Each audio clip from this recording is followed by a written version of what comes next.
반갑습니다. 예수는 빛교회입니다. 2025년 마지막 주일 12월 29일 우리 함께 나눌 말씀은 함께 걸어갈 복음의 여정이라는 제목으로 나누겠습니다. 하나님 말씀은 사도행전 20장 13절에서 24절입니다. 제가 가진 신약성경 223면입니다. 함께 본문 말씀 보겠습니다. 신약성경 역사서에 있는 사도행전 20장 13절에서 24절까지의 말씀입니다. 하나님의 말씀에 경청하십시오.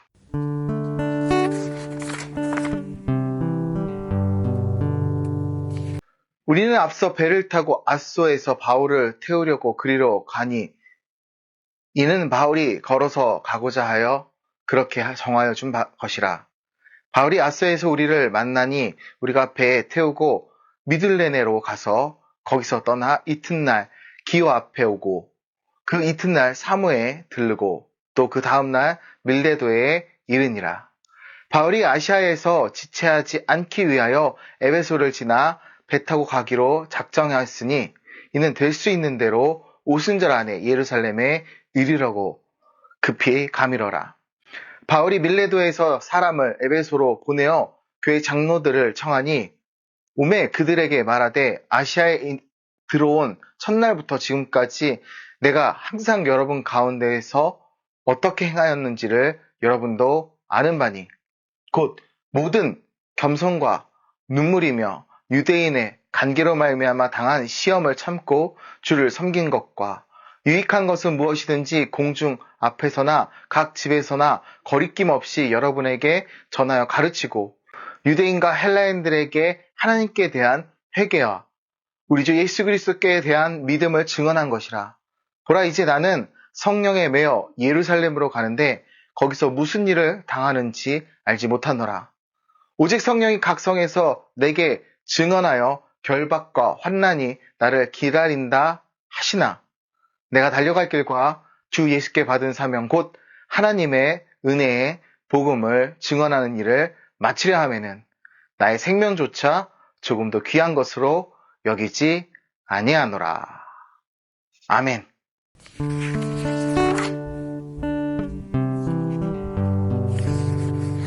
시작이 있으면 끝이 있습니다.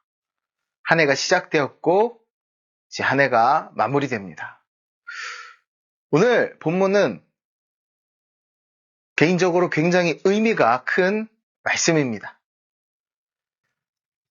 내가 달려갈 길과 주 예수께 받은 사명 곧 하나님의 은혜의 복음을 증언하는 일을 마치려 하면은 나의 생명조차 조금도 귀한 것으로 여기지 아니하노라. 이 말씀은 바울의 사명선언이죠. 어떻게 이 사명선언이 여기에 나왔는지 오늘 살펴보며 함께 말씀 나누기 원합니다. 마게도냐와 그리스 지역을 두루다니며 고별 여행으로 제자들을 굳세게 했던 바울은 이제 예루살렘으로 떠나기 직전 밀레도 항구에 정박한 동안 에베소 장로들을 청하여 부르는 고별 설교를 잘합니다. 그는 삶의 끝자락에 서서 자신의 사명을 돌아보며 자신의 모든 것을 내어주며 증인으로 살아온 길을 담담히 증언합니다. 이 고별 선교는 단순히 과거를 회고하는 데 그치지 않습니다. 바울은 그 자리에서 자신의 사역을 통해 이루어진 하나님의 일들을 선명히 드러내며 그가 달려간 길을 듣는 이들에게 새로운 도전과 결단으로 전달하고자 합니다. 그는 자신의 목숨조차 아끼지 않고 달려온 그 길이 단순한 개인적 선택이 아니라 하나님께 부름받은 사명임을 분명히 하며 에베소 장로들에게도 같은 삶을 살아가도록 도전합니다. 이 설교는 단순히 바울 개인의 고백이 아니라 믿음의 길을 걷는 모든 이에게 던져지는 강력한 메시지로 울려 퍼집니다. 우리 이 메시지, 바울의 사명선언과 그의 이야기를 마음에 담아두며 함께 더 깊은 본문으로 들어가 봅니다.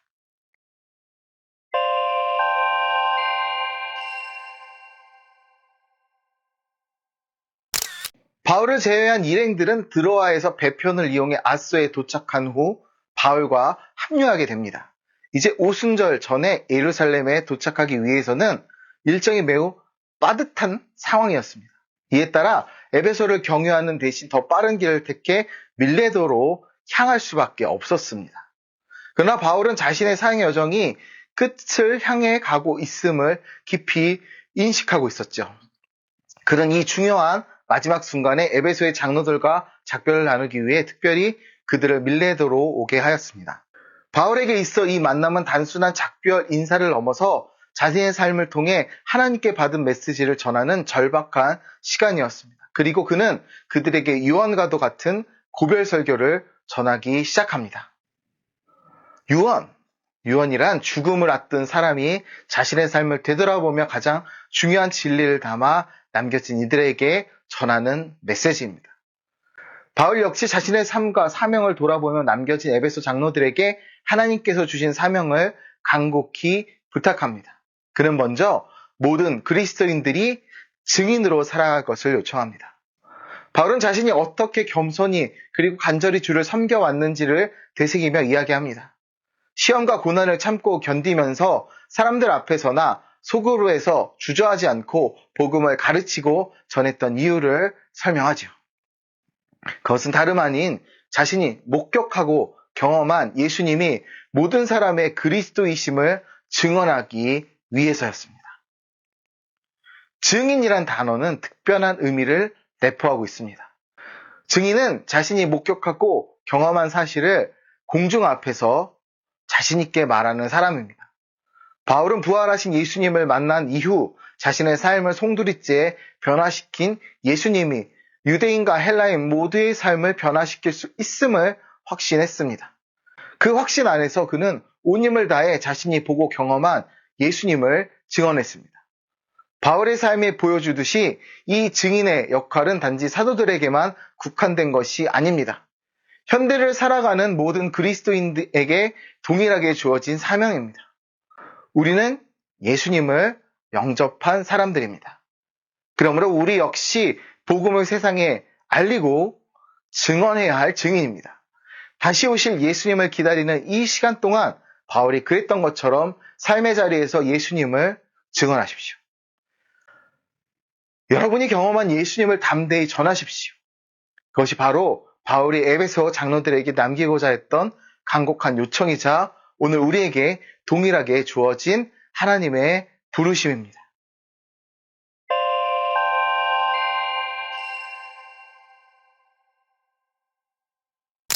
증인의 삶이 결코 쉽지 않습니다. 바울이 그랬던 것처럼 많은 반대와 저항을 마주하게 됩니다.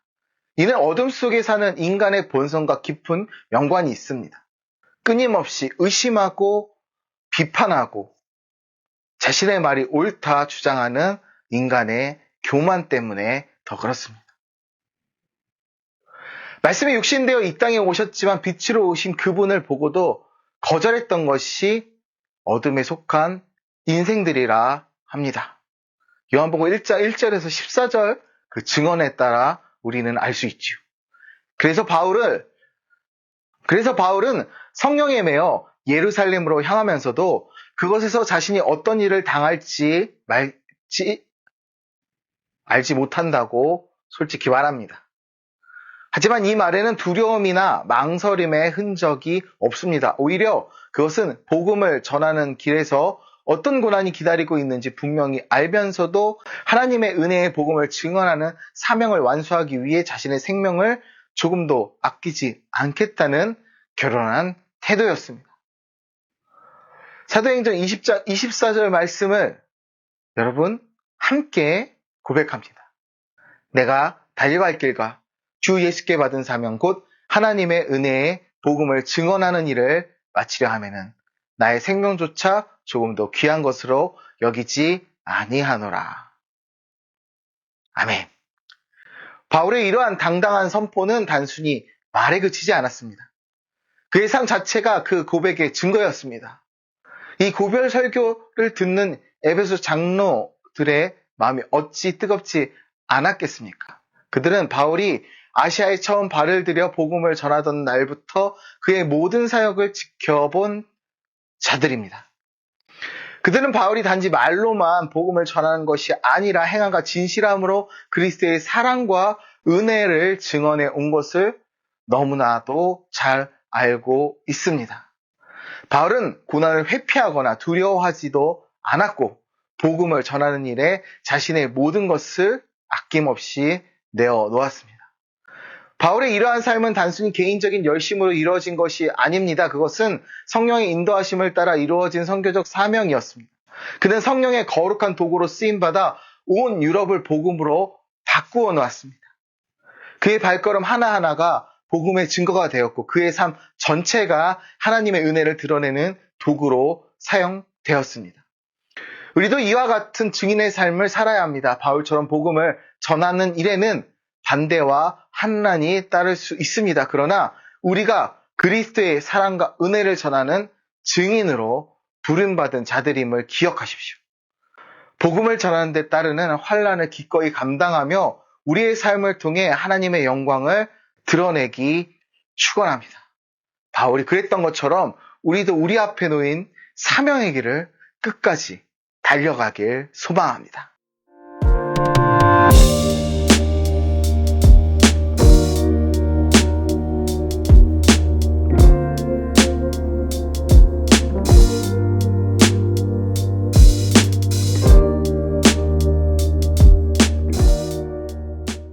우리는 그리스도의 증인입니다. 증인이 입을 다물고 있거나 다른 것을 말하는 것은 또 다른 죄입니다. 여전히 이 세상 곳곳에는 그리스도의 은혜의 복음을 듣지 못해 죽어가는 사람들이 많습니다.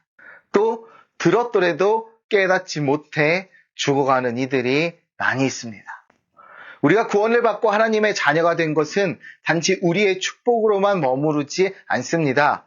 하나님은 우리를 각자의 삶의 현장에 보내시며 그곳에서 예수님의 증인으로 살아가도록 부르셨습니다. 추수할 것은 많으나 추수할 일꾼이 부족한 이 세상에서 우리는 하나님의 부르심에 충성되이 응답해야 합니다. 그러니 여러분, 증인으로 살아가십시오.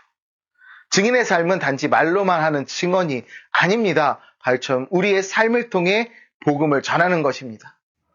여러분의 삶이 행동이 그리고 말이 복음의 도구가 되어 퍼져나가도록 하십시오.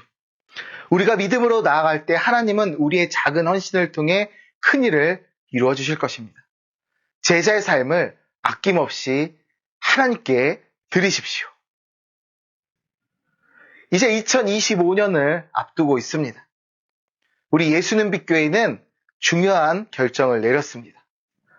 내년부터는 온라인으로 하던 실시간 예배를 잠시 쉬어가려고 합니다. 지난 몇 년 동안 온라인 예배를 통해 많은 성도님들이 함께 예배의 기쁨과 은혜를 나눌 수 있었다 믿고 있습니다. 그리고 평균 10명에서 많게는 40명 가까운 분들이 실시간으로 접속해 주셨습니다. 하지만 이제 이 사역을 잠시 멈추고 더 깊이 하나님과 교회 공동체 안에서 충전의 시간을 갖고자 합니다. 이는 사역의 종료가 아닙니다. 새로운 방향 그리고 더 발전된 방향으로 나아가기 위한 준비의 시간입니다. 우리가 함께 드리는 예배는 하나님의 손안에 기억되고 앞으로의 걸음에도 큰 힘이 될 것입니다. 온라인 예배가 잠시 쉬어갈 뿐이지 우리의 주일 예배는 오프라인에서도 계속됩니다.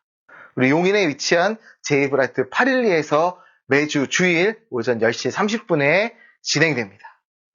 기존보다 시간이 빨라졌고 또 그렇기 때문에 여러분 혹시 차고 있으실까 염려되지만 차고 없으시길 바랍니다.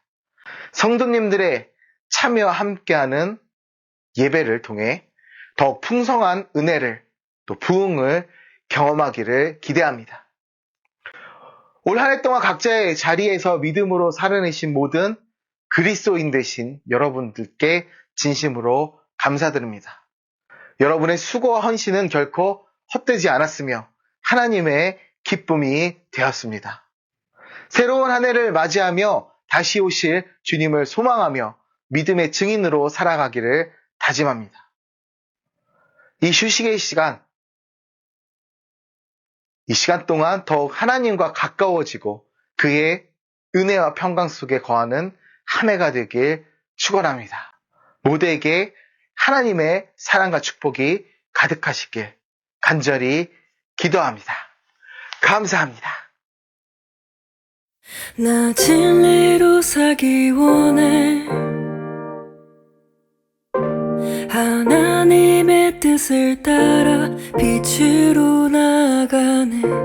이 세상에 친히 오신